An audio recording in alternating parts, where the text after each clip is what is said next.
So I don't want to rush too fast past that last option right there, letter D. If you would say true crime documentaries like to get ready for bed at night, to wind down, you need to watch like the Netflix, Jeffrey Dahmer documentary. And that helps you just feel like yourself and relax, If you could stand up right now, we actually have some neon vests that we would like to place on you just to know where you are at all times this morning. That would at least make me feel more comfortable as we continue with part two of Comfort Zone here this morning. If you were with us last week, Jeremy actually just kicked this series off, and he started with this list of unbelievable findings about really just how much our world, specifically where we live in it and the time period in which we live, has changed over the last 100 years. That we have comforts available to us today that for the rest of human history was pretty much reserved for just kings and queens. And while comfort is not all bad, we're actually going to talk about that next week, how important it is and when it is really good, we have also gone way past a tipping point. Jeremy established this in part one. He suggested the idea that our level of comfort is no longer proportional to our quality of life. That it's not like more comforts and you just keep adding them on. It's exponential, and our happiness, our contentment, our fulfillment will continue to increase. In fact, our comforts are making us uncomfortable. They're not just impacting our mental health, our emotional health, our relational health. It's literally impacting our physical health. Because for the first time in 100 years, the life expectancy is going down. It's amazing to think about what's happening around us in the world that we live in. And he asked us this question, kind of just like straightforward, challenge us with, what if everything you ultimately want is found on the other side of discomfort? That in the space between where you are and where it is that you ultimately want to be, that's change in that space, and change is not comfortable for any of us, whether it's a minor inconvenience or it's a big pain, that somewhere in that space of stepping into discomfort in our life can have so much hanging in the balance. And as I was watching him in part one, I couldn't help but think about a moment about 5 years ago in my life that turned out to be a disproportionately important moment in my life. I didn't necessarily recognize it at the time. My wife, Emily, she decided that she wanted to run a half marathon. She just woke up one day and was like, I'm going to run 13 miles in the same direction with nobody chasing me. And I'm like, that's fantastic. Why would you not? So this is at the finish line of that half marathon. I actually did make that sign myself. I didn't have it made. Might blow you away. I make those on the side, so just reach out to me if you want me to make one for you. But as I was standing there, celebrating at the finish line, I am watching. There are about 7,000 people that run this particular half marathon, right? I am watching every age, every fitness level cross this finish line. And I'm sitting there. I haven't had a consistent form of fitness since college. And I am acutely aware of how annoyed I was by the quarter-mile walk from the parking garage to the finish line. I was like, and I got to make it again to get back to the car, right? And I'm noticing that moment, like something's not right here. And so I'm like, okay, well, Emily just did 13 miles. I was a high school athlete. Like, I'm going to go next week and I'm going to run 3 miles. And so I go by the Gold's Gym by Brushy Creek, and I walk out on the sidewalk full of adrenaline, all excited, ready to go, and I start moving. And I make it an astounding 0.7 miles before I experienced what I believe to be my first heart attack. No doctor has confirmed that, but I stopped. I started seeing spots. I sat down on the edge, like on the sidewalk with my feet in the road, kind of like tempting every car that was going to come by. Like, what are you going to do to me at this point, right? I'm like, Lord, just take me. This is the end. I get my phone out, look at what an Uber would cost. It goes 0.7 miles back. I mean, it's just like pain everywhere. I haven't even gone a full mile. Well, a couple of days later, I'm like, okay, I set this 3-mile goal. I got to go do it. So a couple of days later, I go a full mile. And I walk back, into the gym at that point, having done my 10-minute workout, looking at the guy at the front desk like, yeah, what are you going to do? I went a whole mile. Very proud of myself. But I kept going because at least I set this 3-mile thing and I have to accomplish it, right? Now, when I think back on kind of the timeline of it, if I go back 5 years ago to when Emily ran that first half marathon, these are actually, side note, these are our friends Adam and Lexi, and I bring them up because I notice a lot of the times when you step outside of your comfort zone and you get involved in something, you start to run alongside people, right? There's people that go along this journey with you that you form relationships with, and Adam and Lex, they're two of those people for us. Adam is one of the fastest humans on earth. He ran the Chicago Marathon, which is one of the world majors, a couple years ago, at a pace of 5.5 minutes a mile for 26 miles. That is what you call stupid in the dictionary. So it's ridiculous. He's unbelievable. She's an elite runner too, and they came and they supported us. A couple months later after this, I ran in my first race, which was not a half marathon, but it was the Cap 10K. I ran, my buddy Adam ran it with me. I thought it'd be embarrassing to kind of beat him in my first one out, so I let him win by about 30 minutes just to be safe. But, you know, he ran that one with me as well. And about a year later, I ran my first half marathon in San Antonio. That's Adam and Lexi again. They didn't even run that one. They just woke up at like 4 in the morning, drove to San Antonio just to be there at the finish line and support us. Over the last 5 years, I've continued that, right? We're actually, just last month in April, I ran last month in March, ran my first full marathon. That was like a 5-year goal that I had been working my way up to. And what I noticed about that marathon in particular, there were lots of things that I noticed, but one of the things that I was acutely aware of was, I think you could say, mathematically, I guess, I'm, 26 times in better shape than when I could go 0.7 miles. And it was at least 26 times more painful. Like the pain, the discomfort hasn't gone away. I tried to explain it to my community group. I was like, I don't know if this makes sense exactly, but for the last 6 miles, that's kind of like a cliche, that stretch if you've done a marathon, it felt like my upper body was dragging my lower body on the ground. I know that doesn't really make sense, but that's just like how it felt. Like my brain had disconnected, I couldn't move anymore, and I'm just like total pain everywhere at that point. And I was talking to Adam and Lexi about this just last week because they ran the Cap 10K again this week, although Adam ran 9 miles, then he ran the 10K, then he ran 7 more because he wants us to all feel horrible about ourselves. But I was talking to them, and they're like, that's one of the interesting things about running. They just made another PR, and they were like, it never goes away. Because as you kind of get to that next edge, you go faster or you go farther, and the discomfort's still there. The pain is still there. For me, that marathon was one of the most painful physical experiences of my life. And over that 5-year journey, that kind of stretch to get there, I think I've had every cliche running injury you can have on the lower part of my body, every knee part, joint, ankle. And I would say that today that there is little more life-giving habit than that in my life. That when I can't run, it's like I'm off emotionally, I'm off, like my energy isn't the same. It's one of the greatest stress relievers for me. It's one of those things that started as a discomfort, still today is usually uncomfortable, but has become a life-giving habit. And I would imagine that for many of you, you could think about an area of your life that started that way, that started as an inconvenience, that started uncomfortable, started painful. Maybe it's still uncomfortable or painful today, yet it's an integral part of your rhythm or of your habits. And the question that I want to ask in part 2 today is, in particular, the type of discomfort that I want to hone in on is, why become uncomfortable on purpose?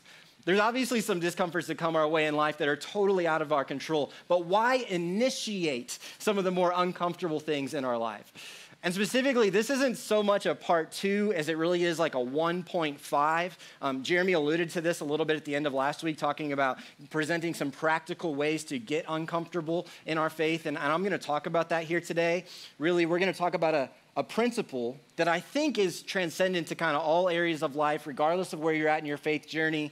But the application at the end of the message is going to be specifically for those of you who would call Northpoint home. Or maybe you desire to. Maybe you're here for the first time today and you think it's likely you'll come back, and give you an opportunity to take an uncomfortable step for you here at Northpoint. Discover what that would look like to engage in what it is that we're trying to do, what we're dreaming of here in this place. And so part of the reason I start the running story that way is, 1, to answer that question, but 2, because I want to look at a passage of Scripture where Paul uses a running metaphor to make his point today. And I think Paul is a really interesting author to look at when we're talking about the idea of comfort and discomfort, because he lived an incredibly uncomfortable story that's well documented throughout the New Testament, some of what he went through and experienced, right? I mean, he was beaten, whipped, he was flogged. We went into detail a couple weeks ago, right before Good Friday, about what a Roman flogging is like and what Jesus went through. Paul had gone through that as well. Hunger, starvation, all kinds of persecution, some odd things like shipwrecked multiple times, bitten by a snake, he includes once. I mean, like, there's some interesting detail in there, and imprisoned again and again. In fact, my brother, he just this week sent me this picture. They were in Italy and sent me a picture of Paul's jail cell in Rome, where Paul and Peter were both imprisoned.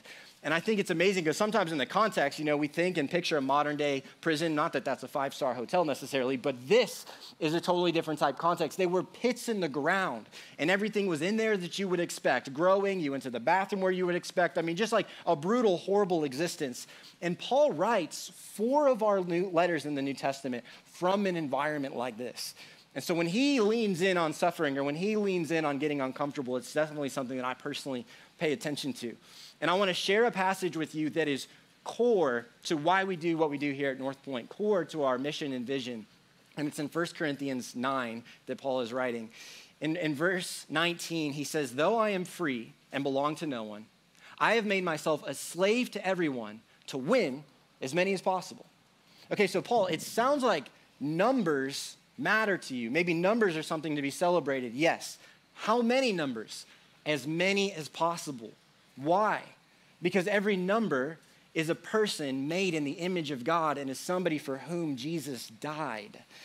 And he says, I know that I have freedom in Christ, but I'm going to leverage that freedom for the benefit of others. He says that term slave, like the idea of I'm going to make all of me available, my time, energy, effort, resources, gifts for the benefit of others. Then he gives this long passage of examples, like these couple of verses in a row where he talks about what that has looked like for him. He says, to the Jews, I became like a Jew to win the Jews. To those under the law, I became like one under the law, though I myself am not under the law, so as to win those under the law. To those not having the law, I became like one not having the law, though I am not free from God's law, but am now under Christ's law, so as to win those not having the law. To the weak, I became the weak to win the weak. Sounds like some calculus that is happening here. But what he's saying is not that he is inauthentic. What he's saying is I have made the effort to step into somebody else's world, to step out of my own and see the way that I see the world into what is important to somebody else's, to add value to their life, to meet them at their point of need, to understand their context, to empathize with them, to build bridges of relationship and trust, that is the starting point. He says, I have become all things to all people so that by all possible means I might save some. I do this all for the sake of the gospel that I may share in its blessings. Why do you get uncomfortable? Why do you step out of your comfort zone? For the sake of the gospel. This is a verse, again, anytime I share a vision, this is one of the core ones that I go to, because when I start dreaming about what could be, I mean, when you think about Big C Church, whether you are a follower of Christ or just when you think about your perception of church, could you imagine if the brand of the church was the place that 5-star hotels would go to learn about how we do guest experiences, how we treat people coming in through the door. Because our motive has nothing to do with the dollar amount. It has to do with making a personal Savior accessible to people who loves every single person coming in through that door. Could you imagine? I know this is crazy, but just picture it. Taylor Swift. She's going on her Eras tour. She goes around a bunch of churches first. Say, hold on, I want to see, because they do it best. They program so intentionally for everybody walking in, making sure their experience is amazing from beginning to end. I want to learn from them as opposed to the other way around. Could you imagine if Fortune 500 CEOs were like, I want to go to the church to see how do we manage, lead, engage, and serve people? If the church was the standard for creativity and innovation, because the church is so intentional about the value of every single person that walks in through the doors. What if that was the brand? What if in our personal lives, we used all possible means available to us in terms of our time, our energy, our resources, our relationships at work and in our neighborhoods to invest in the lives of those around us? Paul's like, I am willing to do whatever it takes short of sin to win as many as possible. And then he finishes with his running metaphor in the next couple of verses. He says, do you not know that in a race, all the runners run, but only one gets the prize? Run in such a way as to get the prize. Run intentionally. Know where you're going. Prepare for and connect your story, not just aimlessly, but to something of significance. Know what that kind of North Star, that finish line is supposed to look like. He gives some context into what that looks like for him. He says, everyone who competes in the games goes into strict training. They do it to get a crown that will not last, but we do it to get a crown that will last forever. Therefore, I do not run like someone running aimlessly. I do not fight like a boxer beating the air. Strict training is uncomfortable.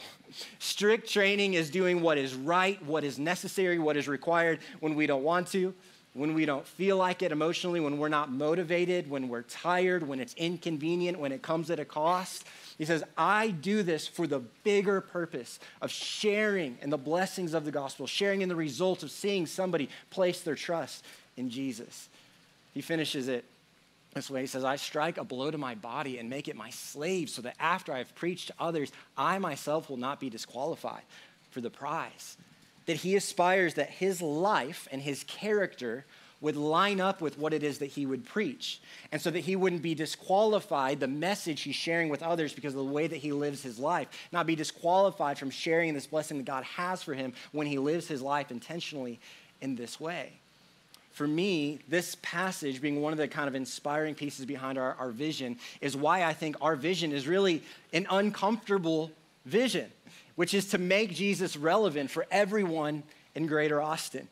Austin has 2.2 million people in it and growing every day.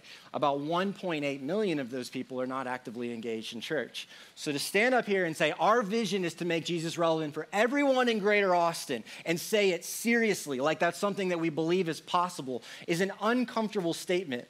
And we specifically worded it that way because we wanted it to be something that no one person could take credit for if it was ever accomplished. If the ratios are going to reverse in the city of Austin, that would be something where it means God came down and moved. And clearly, he used us, and fantastic, we got to be a part of his story, but God created a movement that changed millions of lives. That's the only way that's possible.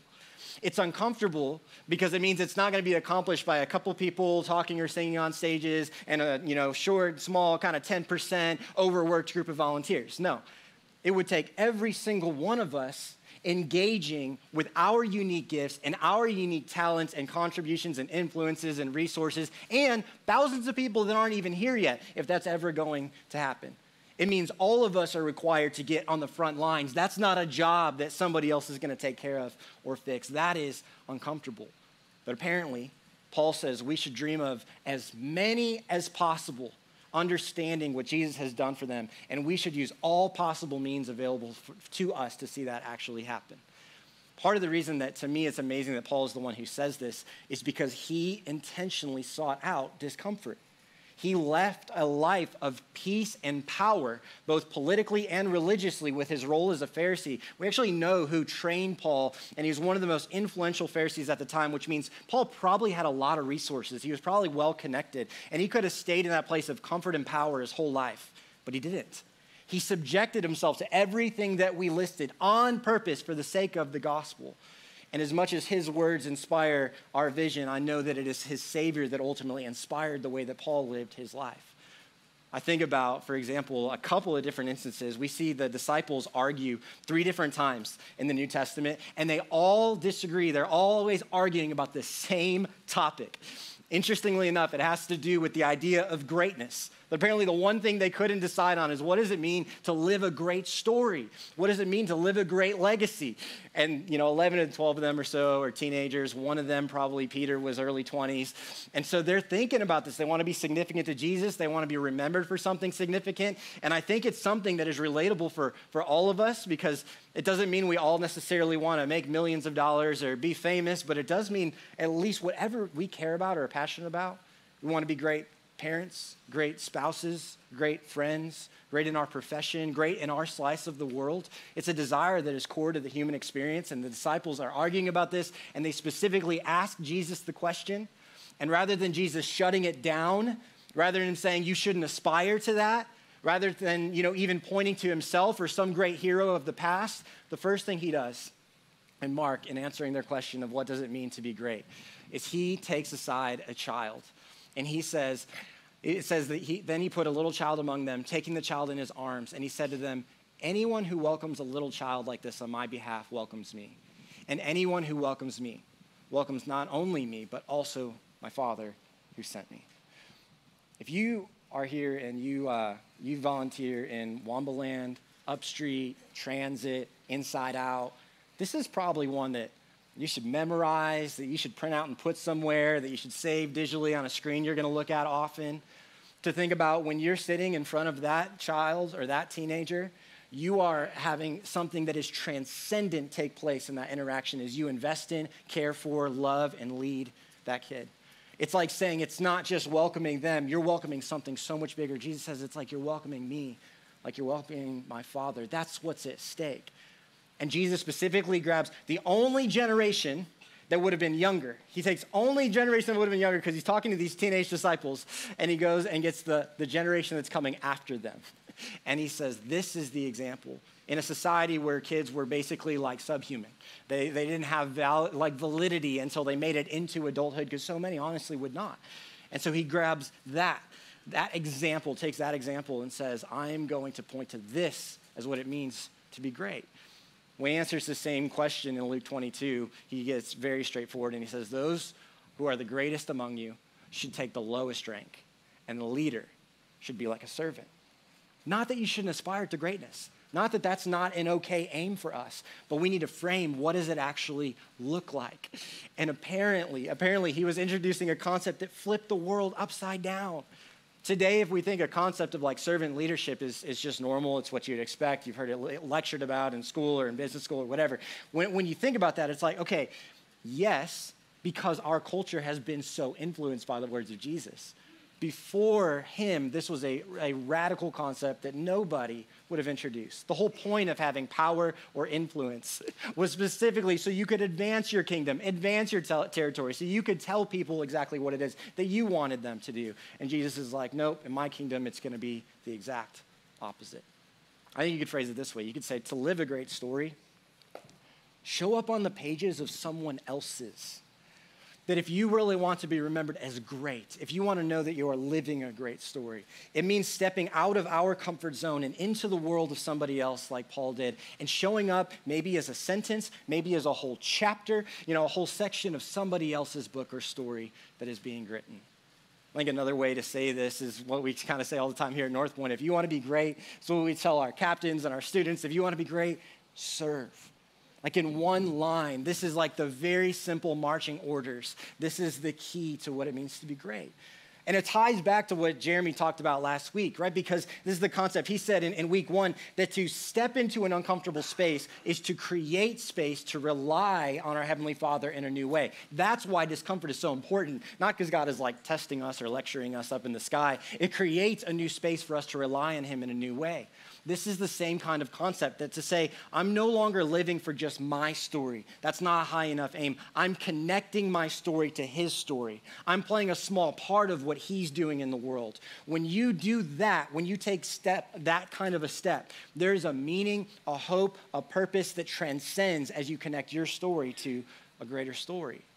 That is a principle that I think you can apply wherever your context is, your place of work, your neighborhood, your family, your relationships. I think wherever you are in your faith journey, that's something that is applicable.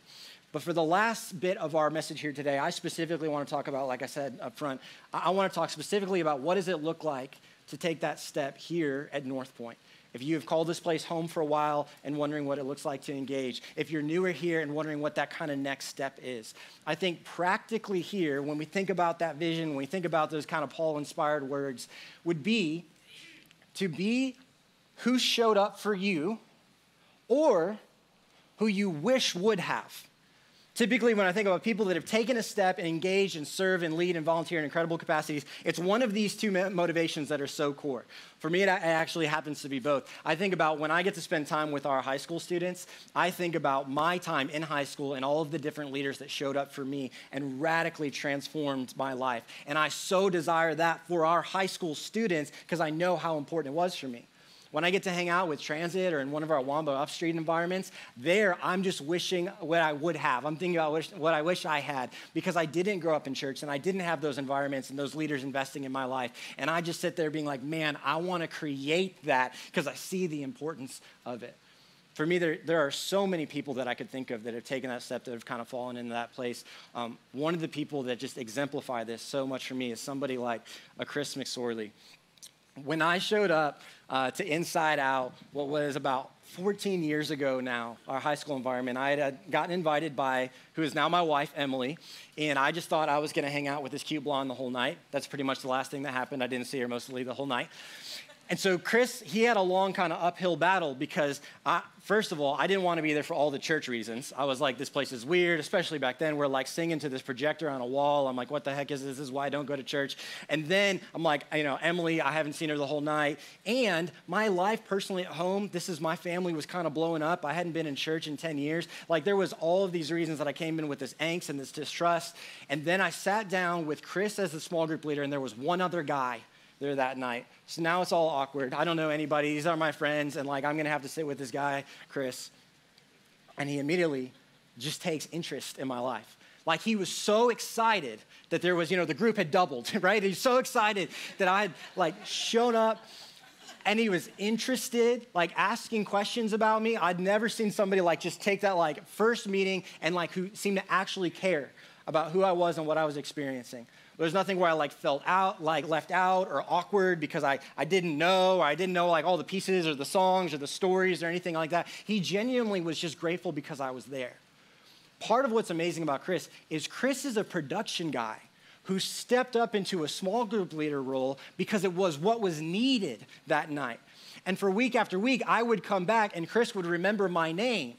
And I think about, to this day, I'm so serious, like, I just know he's in the back of the room, so I didn't know that would happen, but he's back there. I just saw him, so I'm going to look to the side of the room.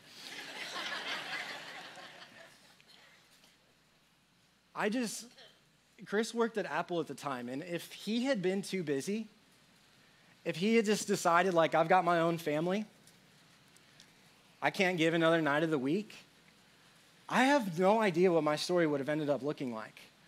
Like, if I was just like, hey, that Inside Out place, it's weird, it's not for me, there's not a space, I don't ever meet Buck. I don't ever meet Jeff, my next small group leader. I never volunteer here. I don't know. I mean, God is big, so I'm sure at some point, Jesus, that whole thing would have happened, but it would have probably been later in life with a whole lot more regrets. Everything today about the most important people in my life, when I think about what I get to do here, serve here, where I'm at in my relationship with Jesus, is because Chris said, hey, there's no small group leader. I'm going to step up. I'm going to step in that role, and I'm going to create a space for those two guys. And then, for the last 14 years, Chris has served in essentially every capacity we have here at Northpoint. He is our delighting director here at Northpoint. And I think about every boot camp where we have our captains show up and they're like, angry because it's summer and they got to be here early, like 11 a.m. in the morning. And Chris has already woken up at 3 a.m., drove 4 hours to our boot camp location because he has to set up what is basically a space like this in about a 12-hour time window before all the students start showing up. And then they come, and then we get to see baptism stories like the one that we just saw. And what they don't know is that environment wouldn't have even existed if it weren't for a guy like Chris behind the scenes making it all happen. And I love this picture in particular because we had to go into the archives to even find it because there's no pictures of him anywhere. He's never front and center. He's never like, you're like, where's Chris? And he's just always behind the scenes just making it happen. He's one of those guys that if heaven is for real, and if the way that Jesus talks about it is for real, like he's going to be my boss in heaven. I just know that's how it's going to work. And I'm so grateful for hundreds of Chris's that we have over the last 14 years that have taken steps like that. We would double our time if I talked about his wife, Lori, and all the way that she's, volunteered here as well. But I think about people that created that space for me. And then I think about the experience that I've had and the opportunity to create that space for others. When I think about when I was in college and I got to go sit with our senior guys, and when I started, they were freshmen, right? And I remember going and sitting with this freshman group for the first time. I just made this 4-year commitment, and every question I would ask had no response. Like one word answer, no response. And I was like, what did I just do? This is so awkward. They hate me. It was the first time in my life I ever felt old. I remember feeling that. I was like, every time I'm with them, I feel ancient. I don't understand any of the language they're using. 4 years later, this is a picture of us our senior year with those guys, and there have been lifelong relationships made from that group. In fact, just last year, I got to officiate a wedding for Drew there in the middle. This is all guys from that group. They're all grown and adults now. I'm bending over a lot in that picture, so they're not intimidated by my height. They could all beat me up. I love them all. Hopefully none of them try to.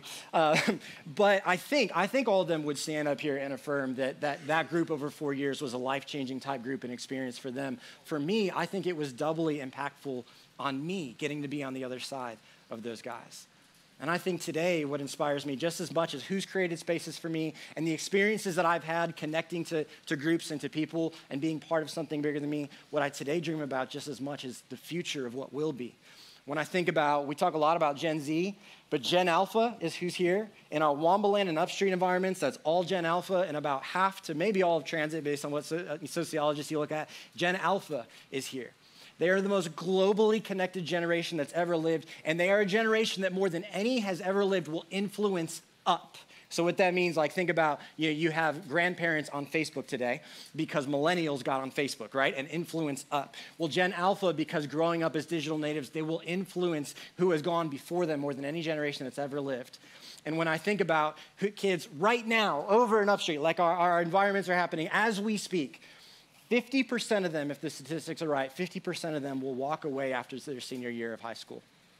Some may re-engage 10, 20 years down the road, but 50%, as they kind of walk through the last line of defense, will disengage. Unless that number drops to below 10%, if they had 5 adults in their 0 to 18 years outside of their parents who invested in their faith journey. That number drops from 50% walk away to almost none of them do, and they all stay connected. If we don't win with the next generation, we do not win, bottom line. We have to plant the anchor of faith so deep in the heart of every kid and student that if it were ever ripped out, it would leave a gaping hole that only their Heavenly Father can fulfill. And in these next coming years, for those students, those kids in Womban Upstreet right now, they have all of the challenges of middle school and high school coming their way. They have all the insecurities coming, all of the pressures coming, all of the worries coming, all of the people telling them that they're crazy for believing in their faith. And those are the moments where they have to have leaders like you to reach out to, that have come alongside them, that have built relationship and trust with them and invested in their story and journey. I could share so many, really could be here all week long. I could share story after story of volunteer who's gone before us and done amazing things. I want to give you an opportunity to hear from just a couple of them right now. So here's this video. Hi, I'm Ben, and I volunteer with the 6th grade boys in transit. Howdy, I'm Stephen Price, and I work in Upstreet, specifically large group. My name is Christina Rinkin-Fabianich. I signed up for guest services because when we first started coming to Northpoint, I was always so engaged with the people that were saying good morning. And for a long time, I was like, we come here and we feel from the very beginning of walking into church, you feel special. And I just wanted to be a part of that team and be able to share that joy with other people. Growing up and having those mentors and those people that really helped me to get through challenging times and figure out where I was going and what it meant to have a relationship with God. I mean, that was really big for me, and so I thought if I can do the same thing for kids growing up right now, then I mean that means the world to me. I think I'd been coming to Northpoint for probably about 6 months, and I was ready to take the next step and start giving back a little bit. Quite honestly, I think kids are sometimes way more fun than adults. So that's where I went. I was open to doing whatever. I just wanted a way to get back and help kids learn a little bit about Jesus. We should challenge ourselves when we are feeling uncomfortable about something. We should try. I've got 3 small children, I've got a family, and sometimes it's really easy to worry about the logistics of, how do I serve, and what if I'm gonna be asked to do too much, or what if it's something I'm not good at? You think about leading a group of boys who, they're just figuring out who they are, they don't really know where they're going in life with friends and in school and with family, and trying to figure out where they are in their faith and really seeing what that even means and kind of building that groundwork. It's difficult to be able to have the confidence to pour into these kids' lives. But for me, it's just the opportunity to learn more about how I can have a relationship with Jesus. They always say it's better. You learn almost more by teaching than by doing, and I think serving's a part of that. It's so easy to get wrapped up in your personal faith and having a personal relationship with God. Whenever you start to use that to pour into other people and being more public with your faith and being vulnerable, me just showing up is huge for them. When you serve, I always feel closer to Jesus, closer to God, and it just sets my mind right for the next coming week. Like, hey, this is something that is important to me. I have an outlet for it, and people count on me. I think it's a big part of it. And it's not just being a greeter as much as it is being in part of a community in the church. Everyone's here to help, and we're all in a team together, and everyone works together to make the dream work. If I can stand as a greeter and greet someone that's maybe new to the church, or someone that has come but maybe they were having an off day, and just give them that smile and hopefully brighten their day, it makes my heart happy. The kids, when I'm walking down the hallway and they recognize me and they're like, "Oh my gosh, it's Mr. Steven, he's so cool, he's the best," that just literally lights up my life. Just knowing that I'm having a positive impact on kids, that this might be the only time that they ever get a positive, Jesus-based influence, and I get to be part of that. That's awesome.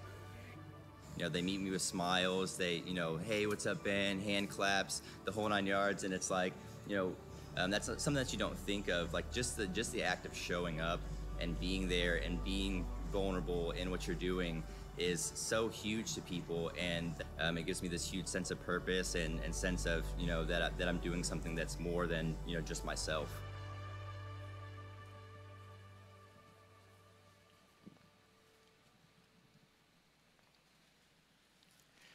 To those of you, yeah, you can clap for them. Absolutely. To those of you who have already said yes to making an environment for people that aren't even here yet, in many cases, and enhancing the experience of those that are, thank you. I don't think that we will ever see the full weight of that in this lifetime. I think we get glimpses of how that matters and glimpses of those impact, but I really think it's going to take the next life to connect all the dots of the weight of your influence. And I know it comes at a cost. I know that it's not always comfortable. It is stepping out of your comfort zone. And so it means more than I could ever put into words. And for those of you that are potentially curious, maybe those of you that have never served here before and you're like, I don't know if he's talking to me, I am talking to you. I want to provide an opportunity for you to actually, like right now in this moment, because as how this goes is like we'll get in our car and we'll think about the next thing and lunch and the next distraction and all that, and we even maybe mean to get around to it and we just don't. I want to provide an opportunity right now for you to just get information about the environments that we have available here when we think about advancing our mission and vision, what it is we're trying to accomplish, how it is that you can connect your story to that. Specifically, there's the QR codes on the front of all of your chairs, and if you're already serving here, then yell at and shame somebody around you to scan the QR code. If not, then scan that now, and what that's going to take you to is it's going to take you to this form that just is going to ask for ways for us to follow up with you, and our commitment is to do that in the next 48 hours. By end of day Tuesday, we'll reach out to you. And then it's going to give this list of options here that does not sign you up for these environments. This is, I'm requesting information about these environments. What would it look like to engage or get involved here? Wamba through Inside Out, we've talked about each of those a couple times here today. Those are our family ministry environments that have opportunities to serve in small group leader capacities, in production capacities, large group. They have their own versions of guest services and check-in and so on. All of those are opportunities available there to suggest, like, I just want more information about what does it look like to take a step in each of those. To be fully staffed when we launch new grades in June with Camp 75 coming, that's going to take about 100 new volunteers not serving in those capacities. So again, if you're like wondering, is it me or are there others? No, like for sure. If there's even an interest in your part, check that box. We'll follow up with you and give you more information. Guest services is the role where, again, if the research is right on this, it's crazy. People subconsciously will make a decision 7 seconds into walking into the building if they're going to come back next week or not, if they already feel like safe or connected or not. And guest services gets to be the part of defining what that environment and experience is like. So guest services is an option. All the red shirts that you see out there is an amazing team to take a step with. Production and music, thinking about everything that takes place in a room like this. There's also production and music that happen in our different family ministry environments as well. When you think about creating lasting impressions for people to take that next step, to maybe invite somebody else to be a part of the journey with them. There's also an other box on there. If you're like, I just don't find myself in one of these, there's opportunities for group leadership with adults because circles are better than rows, and that's the other half of our church where Northpoint really happens. There's opportunities if you are administratively gifted and you're like, I have time throughout the week and I would help and support that way. If you have, kind of like a project management background or event planning background, if you have marketing skills, there's a box in there for that. So all of that is in there as well. And then there's just a box at the bottom to tell us more about you. If you're like, I just really don't know. Here's maybe what I can do. Here's what I think maybe I can contribute. Or I just want somebody to reach out to me to kind of talk or have a conversation about what that would look like. Then there's an option there on that last piece as well to tell us more about you. So I'm going to give you about 60 seconds or so to scan that, to fill out that form, and then I'll be back to wrap us up.